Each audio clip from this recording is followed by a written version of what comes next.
Good afternoon. It is Monday afternoon on President's Day, and even though I threatened to make the video this morning, here it is about 3 o'clock. I'm finally getting around to it. And just another example, I think, about how technology dominates everything we do. This is a day the campus is closed, and what have I done all day?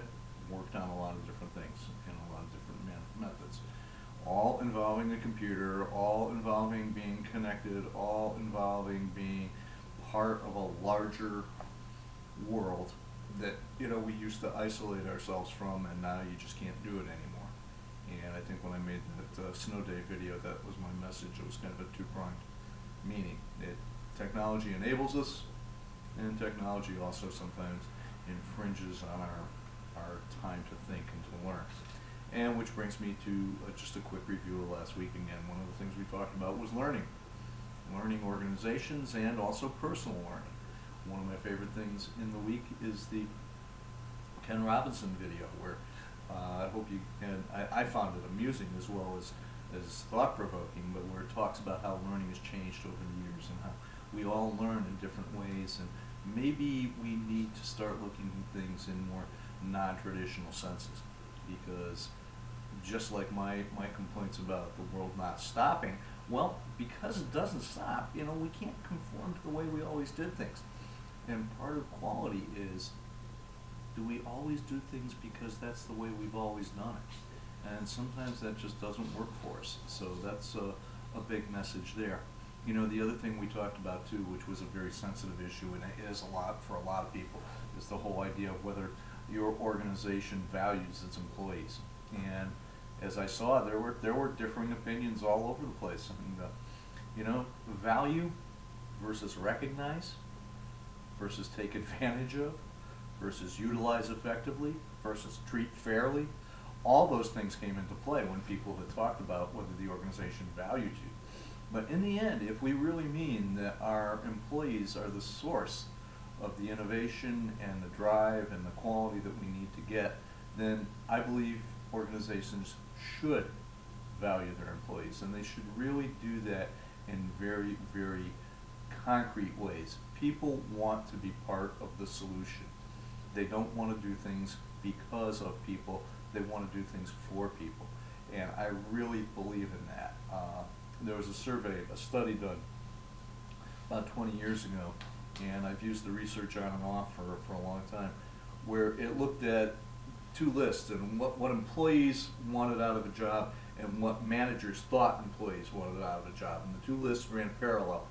And as you can imagine, they were different. At the top of the manager's list was money. That's what they thought. That's all employees wanted, money. At the top of the employees list, it was meaningful work and to be appreciated. And it went on from there.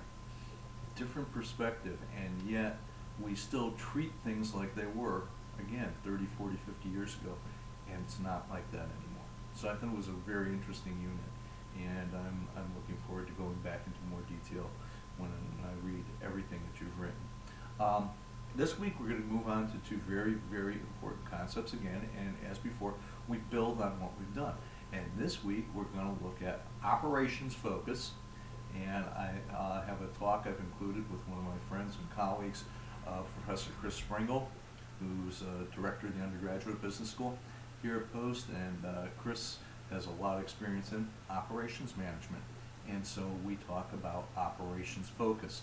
And what it really comes down to is, what good is all this quality, what good is all these procedures, what good are all these ideas and practices if you don't do something with it, if it doesn't contribute to the betterment of your operations on doing things better, doing things well, and doing things right while doing right things. And that's the thing we need to work on. The other one, a main focus of business today, societal or social responsibility.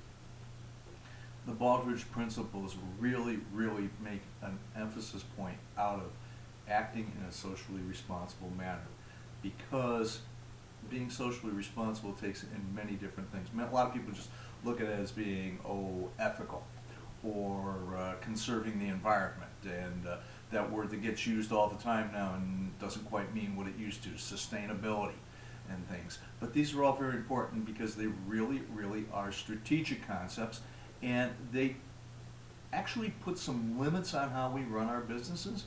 And when I say limits, I think they do it in a positive way. Because if we are going to act in a socially responsible manner, well, certain things just now aren't options anymore. If we're going to act in an ethical manner, well, then certain ethical behaviors are what we do, but the unethical behaviors aren't options anymore. And in that sense, these things become resource allocation exercises, okay? And as we all know, resources are not limitless.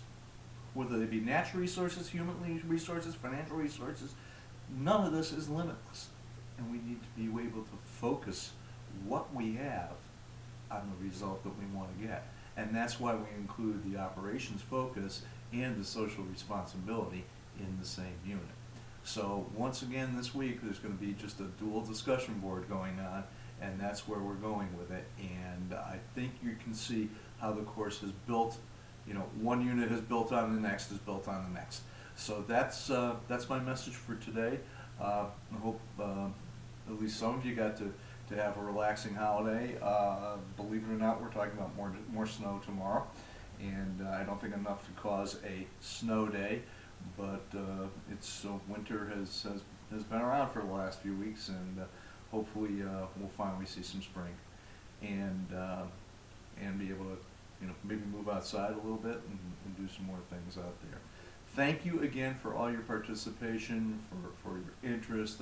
Again, in this class I've heard from more people outside of the discussion board in emails and conversations that way than I have in almost any other class that I've taught online. That's really gratifying, and it's an important way to communicate. Communication is important. Everybody, I think, is doing an excellent job. The discussion boards have been everything I've expected them to be, and by now I think you're probably used to my commentary and how I do things. So the comments will probably get a little shorter. If you got a 90 before and the comments were the same 3 times, if you get a 90 this time, maybe I don't have to make as big a comment. That's the way things will go. Okay, obviously, got 2 weeks to go. Any questions, please get them to me. I think I've been able to get back to everybody. I didn't see anything in the Ask the Professor discussion board, so make sure you're in contact with me. If there's any questions about anything, make sure that everything is caught up, and let's go on and really close this out in the right fashion. Okay? Thank you very much.